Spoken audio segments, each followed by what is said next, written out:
Hey,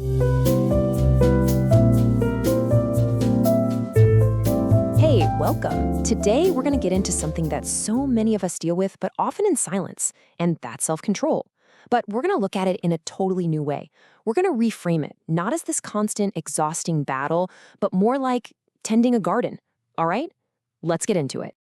You know how it starts. It almost never feels like a big deal. It just looks like this.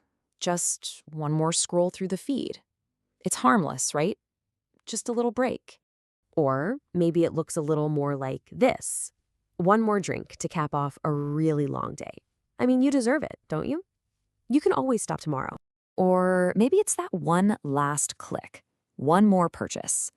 But then, a little while later, after that quick hit of relief fades, you're left with the same old pattern. The urge, the action, and yeah, the regret. And it all leads to this feeling right here. This is it, isn't it? That quiet, nagging frustration, that sense that the little things you were so sure you were in charge of are now somehow in charge of you. So that brings us to our first idea. The real test of self-control? It's usually not some huge dramatic moment. Nope. It's in the quiet, day-to-day repetition of these little choices that, one by one, end up shaping our whole lives. So the big question is, how do we break that cycle? Well, the idea we're exploring today suggests we need to completely reframe it. So let's step off the battlefield for a minute, and instead, let's enter what this source calls the orchard of restraint. It's a place where control isn't about fighting, it's about cultivating. Now, this verse is really the foundation for the whole idea. And check this out.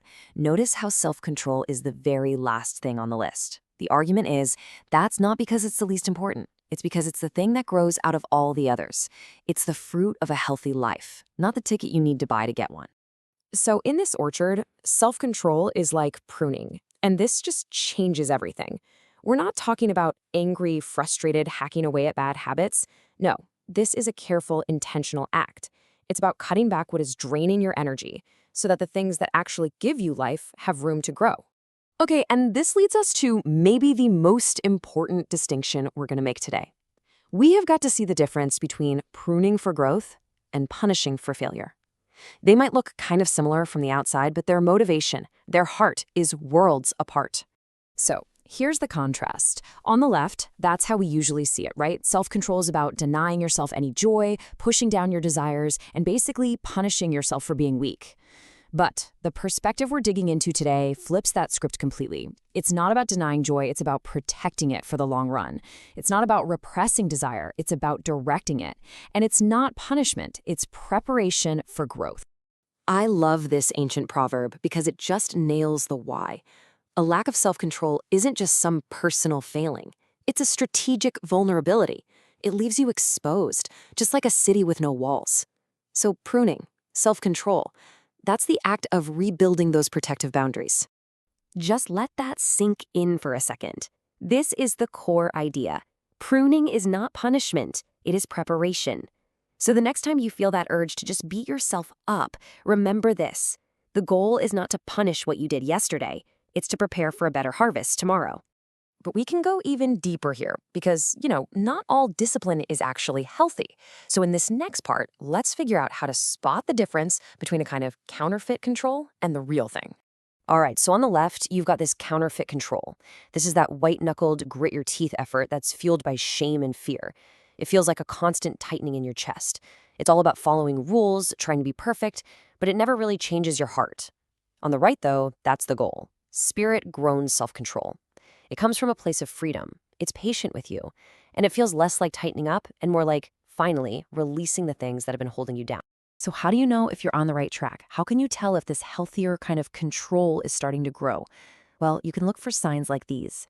It's not about being perfect overnight. It's about noticing that maybe the impulses don't feel quite so urgent anymore, that a little bit of clarity starts to replace that old feeling of compulsion. It's when freedom actually starts to feel possible again. Okay, so that's the big idea, this really powerful shift in how we think about self-control. But now, how do we actually do it? Let's get really practical. What are the first steps to start pruning?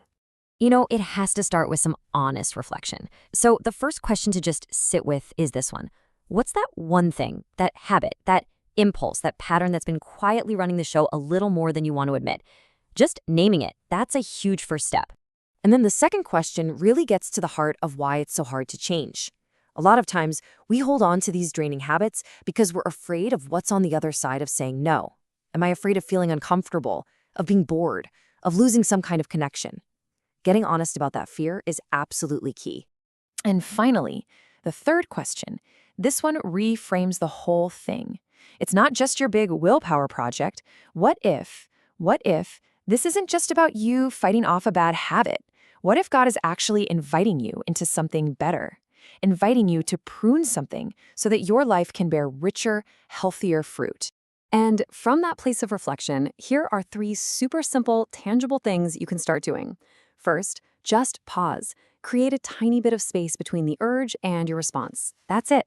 Second, remove one trigger. Some battles don't need to be won, they just need to be avoided. And third, and this one's so important, choose one yes.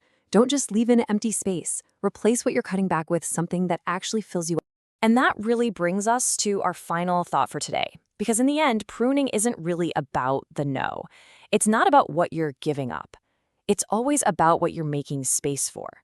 So the question to leave with is this. By saying a small no to something that drains you, what deeper, more life-giving yes could start to grow in your life?